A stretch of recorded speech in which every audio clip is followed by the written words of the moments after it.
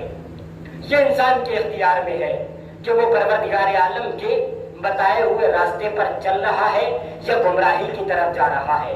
امام نے راستہ تو دکھایا ہے، کیونکہ یہ امام بھی قرآن کے مطابق ہے، قرآن ان کے مطابق ہے۔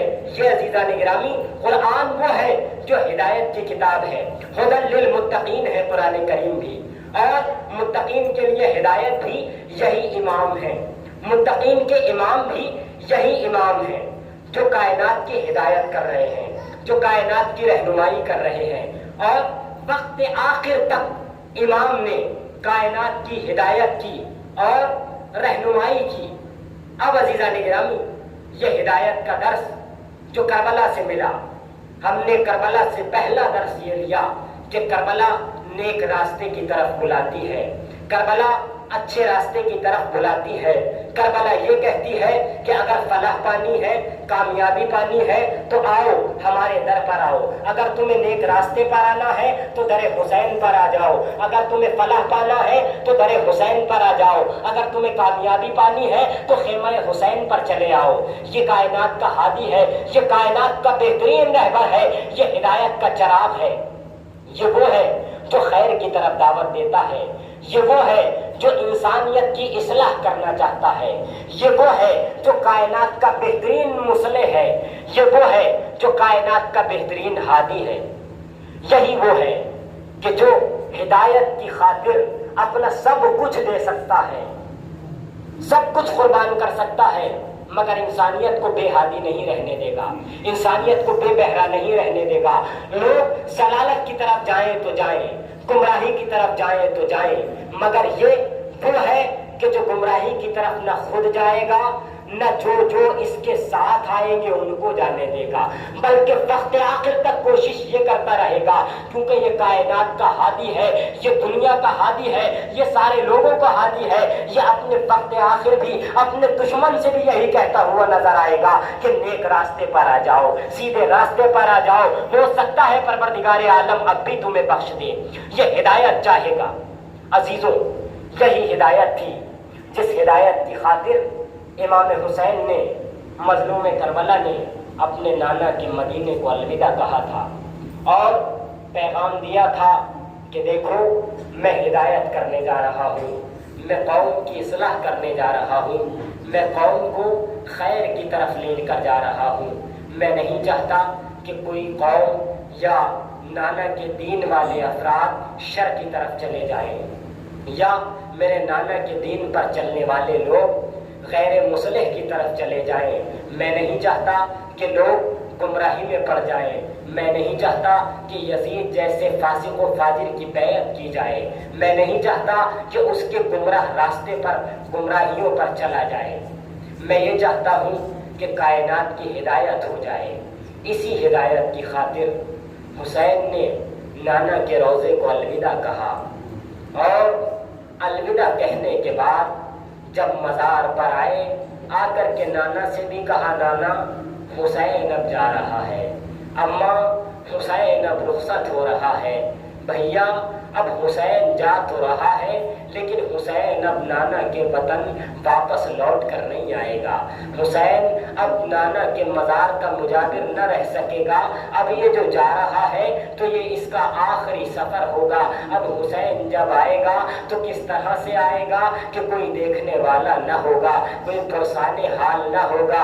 ہاں عزاداران مظلوم کربلا, آپ نے کب تک سنا تھا کہ حسین نانا کے مزار سے رخصت ہو گئے تھے, حسین ماں کے مزار سے رخصت ہو گئے تھے. رخصت ہونے کے بعد اب امام حسین مظلوم کربلا نانا کے مزار سے رخصت ہو کر گھر تشریف لاتے ہیں. لا کر کے کہتے ہیں اے عباس اب سامان سفر تیار کر لو, اے زینب اب آمادہ ہو جاؤ, اے بیویوں اب تیار ہو جاؤ, اب ہمیں جلدی سے نانا کے وطن کو الوداع کہنا ہے. ہاں عزاداران مظلوم کربلا روایات بتاتی ہے کہ حسین جب یہ کہہ رہے تھے کہ اب تیار ہو جاؤ, اب مدینہ آنا نصیب نہ ہوگا, عزاداران مظلوم کربلا آوازیں گریہ بلند ہو رہی تھی, آوازیں آ رہی تھی, الغریبہ غربتہ کی آوازیں بلند ہو رہی تھی. حسین نے کہا سب سوار ہو جاؤ, ناقے لائے گئے. عزاداران مظلوم کربلا جیسے جیسے بیویاں سوار ہونے لگیں, جیسے ہی ام فرما کو بٹھانے کی باری آئی, ایک مرتبہ حسین کہتے ہیں اے میرے لال قاسم آؤ اماں کو ناقے پر سوار کرو. جیسے ہی لیلا کی سواری ہونے کی باری آئی, ایک مرتبہ آقا حسین کہتے ہیں اے میرے جوان لال علی اکبر آگے بڑھو, اماں کو سوار کرو. اللہ اللہ, جیسے ہی سوار کرنے کی باری آئی اور بیویوں کی, کبھی عباس کو آواز دے رہے ہیں, کبھی اول محمد کو آواز دے رہے ہیں, کبھی قاسم کو آواز دے رہے ہیں. ایک مرتبہ آواز آئی کہ اب علی کی بیٹی زینب کو سوار کرو. اللہ اکبر, زینب کے سوار ہونے کی باری آئی. کہا کون سوار کرے گا, کہا عباس ذرا قریب آؤ. عباس نے سوار کیا. اللہ اللہ, ساری بیویاں سوار ہو گئی, سب سوار ہونے لگے. اور محمد سوار ہو گئے, اکبر سوار ہو گئے, عباس سوار ہو گئے. ایک مرتبہ عزاداران مظلوم کربلا سن سکیں گے کہ ایک ننھا سا مجاہد بچہ ہے جس کو حسین سوار کرنا چاہتے ہیں, مگر وہ اپنی بہن سغرا کی آغوش میں ہے. اللہ اللہ, سب جا رہے ہیں. حسین بتا چکے ہیں کہ سغرا تم نہیں جا سکتی ہو, تم بیمار ہو. سغرا بہت کہہ رہی تھی بابا بابا مجھے بھی لے چلو, میں کیسے رہوں گی. ایک مرتبہ سغرا کہتی ہے بابا اگر نہیں لے کر جا رہے تو کم از کم میرے بھیا علی اصغر کو میرے پاس چھوڑ جاؤ. بابا میں اس سے ہی دل بہلا لیا کروں گی. مگر اللہ اللہ, حسین قریب آئے, نہ جانے اصغر کے کان میں کیا کہا. مکہ اصغر حسین کی آغوش میں آ گیا. عزاداران مظلوم کربلا امام نے سب کو سوار کیا. ادھر کہا بھیا کو بھیج دو. اللہ اکبر, عظمت الثاقبہ میں ہے کہ جناب علی اکبر سے جناب سغرا نے کہا بھیا سب تو جا رہے ہیں, ذرا مختصر سے وقفے کے لیے میرے قریب آ جاؤ. جناب علی اکبر قریب آ گئے. کہا بھیا مجھ سے وعدہ کرو کہ بھیا مجھے لینے ضرور آؤ گے, بھیا مجھ سے ملنے ضرور آؤ گے. ابھی میں بیمار ہوں لیکن بھیا جب میں ٹھیک ہو جاؤں گی مجھے پروردگار صحت دے گا, بھیا مجھ سے ملنے ضرور آؤ گے. اکبر نے کہا بہن میں ملنے ضرور آؤں گا, مگر ہائے اللہ اکبر, جیسے ہی روز عاشور آیا اور اکبر نے اذان کہی, ابھی اکبر کی اذان کی آواز جیسے ہی سغرا کے کانوں میں پہنچی, اسے کو پھینکا. ایک مرتبہ کہتی ہے میرا بھیا اکبر آ گیا. نانی ام سلمہ مجھے لینے اکبر آ گیا. نانی کہتی ہے ارے لینے نہیں آیا, کربلا سے آواز آ رہی ہے. اللہ اللہ, سغرا کو بڑی تمنا تھی اپنے بھیا علی اکبر سے ملنے کی, مگر ہائے اللہ اکبر, سغرا اپنے بھیا علی اکبر سے نہ مل سکی, ماتم کرتی رہ گئی. واہ